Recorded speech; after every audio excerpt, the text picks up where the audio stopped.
Greetings, conquerors. Man, it has been a long time since we've been together. We've been working, we've been planning, we've been just doing a lot of things preparing for 20. But I wanted to share this. I wanted to share this video before the year ended because I've been in a lot of conversations about resolutions and New Year's resolutions and how 20 is going to be for me and the changes that we're going to make and all of that. And I just wanted to take a moment and share a little something before we get into 20.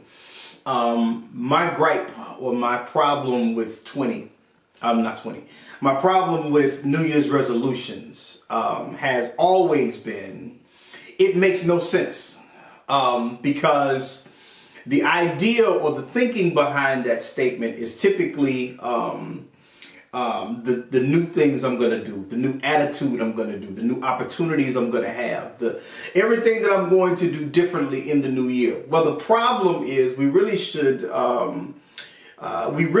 be hell-bent on resolving some things now so that we can go into the new year with a fresh perspective, with some new energy.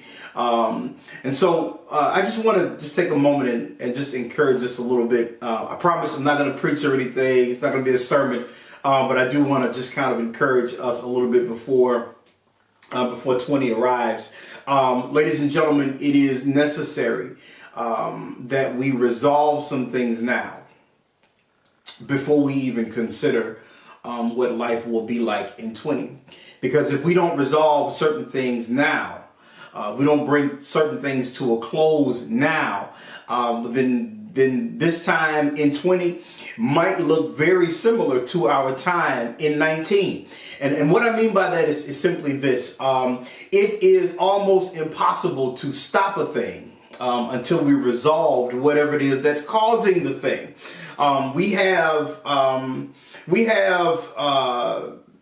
I'm tired of talking about it, but we have relationships that have been hindering our progress. We have jobs, we have people in our lives, we have attitudes, we have all of these things that need to get resolved before we get into 20. Otherwise, we're gonna be talking about the same thing at the end of 20. It's gonna be the same conversations. 21 is gonna be my year to do this. 21, I'm gonna stop this, I'm gonna quit that, I'm gonna do all of these things. So, ladies and gentlemen, go ahead and resolve whatever it is that's bothering you now. I happen to know that 19 was tough for a lot of people. A lot of people had to say goodbye to some very significant loved ones. Some people had to deal with having to change jobs, having to change career. In 18, you might have had surplus in your bank. In 19, you might have had deficit in your bank. 19 was tough. There are some people who have told me specifically, man, Riley, I'm ready to get 19 over with. I don't ever want to think about 19 again. I'm ready to get into 20. Well, the problem with that kind of thinking is we might be overlooking some things that we really need to take care of. Ladies and gentlemen, if we got some bad habits, resolve that. Don't take that into 20. Do it now. Whatever your attitude is going to be in 20, let that start right now at the end of 19. If you want to fix your relationships, you want to put your family back together, if you are in some fractured situations, go ahead and begin to get yourself together so that when 20 shows up, you are already in that mode. You're already in that sort of zone to get things right. So I want to share something with you that we're going to be talking about later on. And I'm not going to preach it or get into any real detail about it right now. But in the book of 1 Samuel, we've started studying it, and we're going to be talking about it in the very near future. And what I want to talk about briefly is the fact that there was a woman at the start of 1 Samuel whose natural ability to reproduce life had been cut off by God. And the things she was supposed to be able to do naturally, she couldn't. And God had shut it off. I think that's interesting. And the reason I'm bringing this up is because there might be some of you that, for whatever reason, God has you isolated, tucked away, almost quarantined from either your life or your normal life, your normal circle, the people that you would normally be around or the places you would normally go, whatever the case is. And I just want to encourage somebody really quickly. The husband to this woman would take the whole family to worship. When she made her request to God, before she made it, she went into worship. Now, for those of you who are not a part of the quote-unquote Christian lifestyle, or don't follow God, or don't really care about God, Jesus' son, whatever the case is, I'm not intending to offend any of you. However, that is my way of life, so I need to share this. It's possible that something should be going on in our time of being quarantined, in our time that God has allowed or even manufactured. He might have been the reason that you're in certain uncomfortable circumstances. It might be because there's a couple things we need to examine. Number one, worship. Ladies and gentlemen, worship is still in order. And we are living in a time where everybody wants to start businesses. Everybody wants to increase their companies. Everybody wants to build churches. Everybody wants to be a pastor or a speaker. Everybody wants to teach some people some things. And everybody wants to make a whole lot of money doing it. Ladies and gentlemen, that's not why we got into this in the first place. We have to remember the reason that we got started. Ladies and gentlemen, worship is absolutely in order. We live in a time where praise is the praise is the dominant force. Praise is the people want to write songs about praise. People want to build their churches around praise. People want praise teams. But ladies and gentlemen, worship is in order. This lady had a very serious issue. Not only was her issue serious, how she was treated by someone else because of her issue was even worse. And ladies and gentlemen, before she asked God for anything, before she said a word, she went into worship. The man of the house would take his whole family to worship. Ladies and gentlemen, what's your worship like? What's your worship life like? When was the last time that you said, let me put what I'm desiring and my issues on pause until after I go into worship? As a matter of fact, let me not even be concerned about praise until after I have been in worship. Ladies and gentlemen, our relationship with God is rocky. Here's how I know. Everybody got something bad to say about church right now. About people's attitudes, people's actions, people's issues, and we want people to change. We want them to be better. We want them to get their lives together. We want them to straighten up and fly right. But the problem is how often have we gone to God and worshiped ourselves, and in that process prayed for their strength, prayed for their deliverance? When was the last time we actually showed some people what life is supposed to be like? Ladies and gentlemen, I'm in no way trying to indict anybody, as always. I'm just simply bringing up something that we can think about. But I happen to know our way of life is at risk right now. It's in jeopardy. And that's because we are not treating it as we should. We're not treating our relationship with God with the care that we need, that we ought to. How do I know that? How often are we studying? I'm talking about quality studying the word. How often are we going to church and we're not asking for things, but we're going specifically to worship. How many of us are waiting waiting on a Sunday morning, or waiting on a Saturday, or whenever it is that you go? How many of us are waiting on that day when we should be in worship every single day of our lives? Because God has given us the ability to wake up every single day of our lives. So what is it? What is that's going on, ladies and gentlemen? I just want to submit. Number one, worship is in order. Before we get into 2020, we have to reestablish that fact. Worship is in order. That's the first thing. The second thing is simply this. If you are in fact being cocooned, if you are in fact being quarantined, if you are in fact being set apart for a while, let's consider something. What should you be doing in this time? What should be going on with you?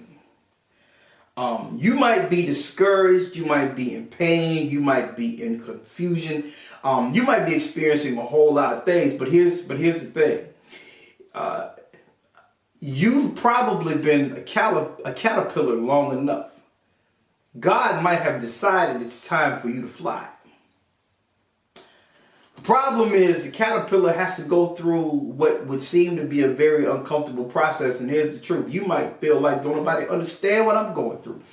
You might feel like don't nobody get it. No, I can't talk to anybody. I can't explain it because don't nobody get it. Well, here's the truth. That might be on purpose. That might be something that God wants to have happen. Just so that you and him can commune. So you and him can talk. And you can gather. See, you've had legs. And God may be wanting you to trade them legs in for some wings.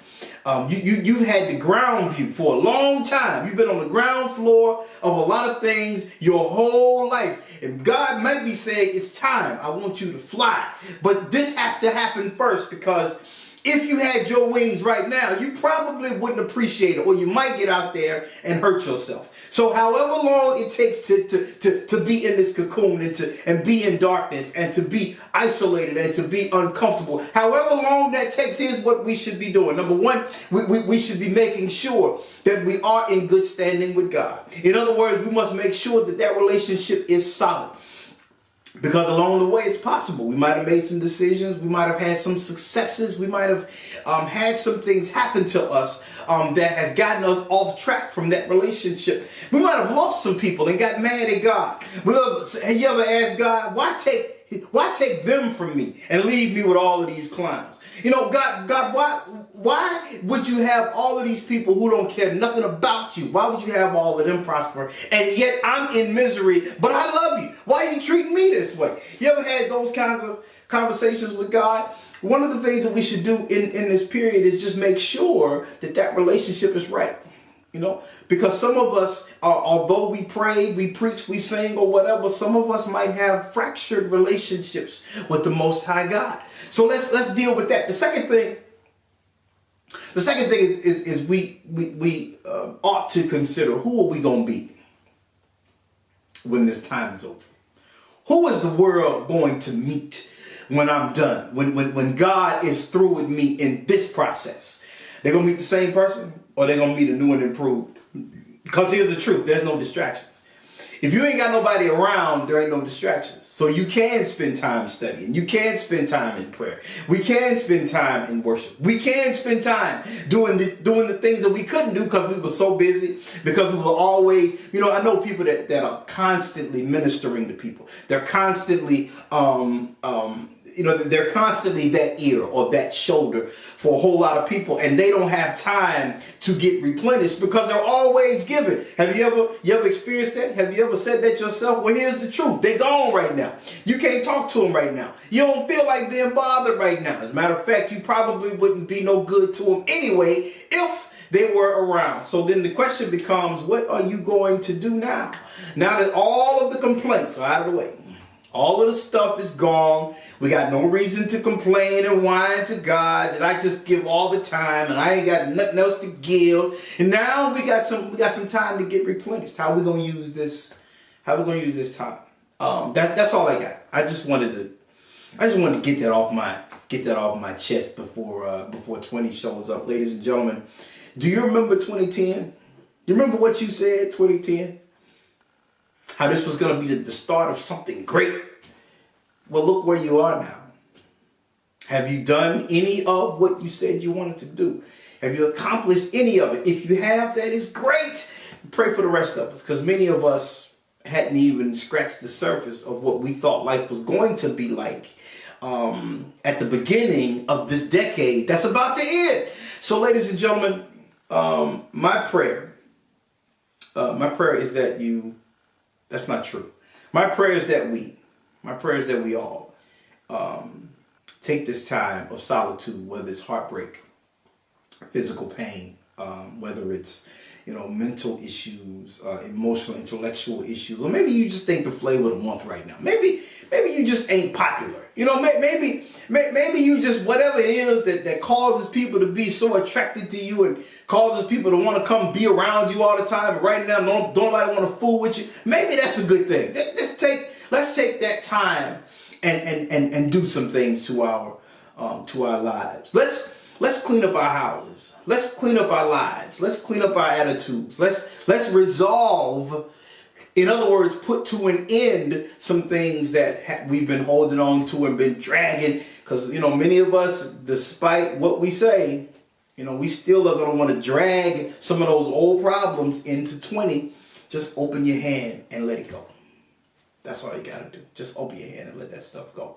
Well, that's all I got. Ladies and gentlemen, I apologize. I went a little longer than I had intended. Please forgive me for that, but I love you guys so much that I just had to get all that off my chest. Because here's the truth. Some of what I'm telling y'all, I need to hear the same thing. So stay tuned. We have a lot planned for 20. Number one, we have TBR Live, interesting conversation with interesting people, season 4. We have that coming up in 20. We are in the middle of rewrites and fine-tuning the script for A Crisis of Conscience, Chapter 2.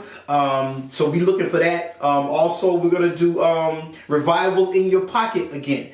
That's going to come up soon. We'll have more information about that, and we got just a whole lot of things going on, music and videos and the whole nine. So if you don't mind, please stay tuned and be patient with us, because we want to make sure when we present something, it's the best that we can provide. So we look forward to seeing you. Thank you for spending some time with us, and as always, I'll see you at the finish line.